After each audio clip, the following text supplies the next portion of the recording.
I grew up in a home where every time there was an election, my daddy got up really early and went off to work at the polls.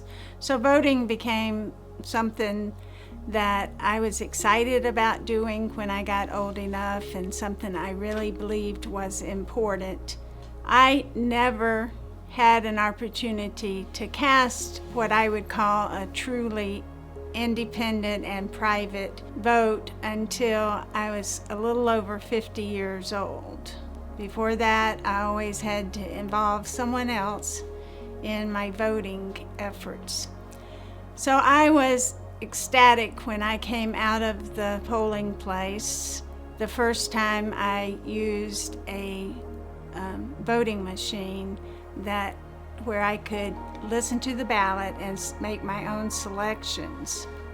My newfound excitement dwindled, though, when just before a local election, I got a letter in the mail telling me that the machine would not be available at that election. I did not understand why. Sometimes I had a right and sometimes I didn't. But they said that they weren't mandated to do it, and I guess they didn't want to go beyond the mandate. I had to have someone read me the ballot and mark it. It was my husband that read the ballot to me, and so after we walked out, I said, "So, you going to tell me how you voted?" And he was silent, man. So, but it just always bothered me that sometimes I could vote independently and sometimes I couldn't.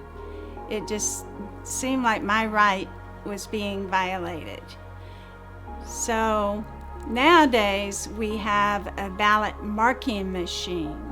The difference between the ballot marking machine and the old voting machines is that I use it to listen to the ballot, make my selection, print it, and I take the ballot and put it into the same scanner that everyone else's ballot goes in. So it truly is independent and private. The only concern that I really have now is that my ballot is only about a third as wide as everyone else's ballot. And for most of the time I've used the ballot marking device, they've told me that I'll ask, "Anybody use the machine today?" "No, honey, you're the only one that's ever used it." And so the last time I went to vote, a number of people had used the ballot marking device because I had talked with them about the importance of others being able to use it so that my vote is not obvious. My wish and our goal is that every blind person will be able to vote in all elections throughout Missouri, privately and independently. Private voting is a right. It doesn't require sight.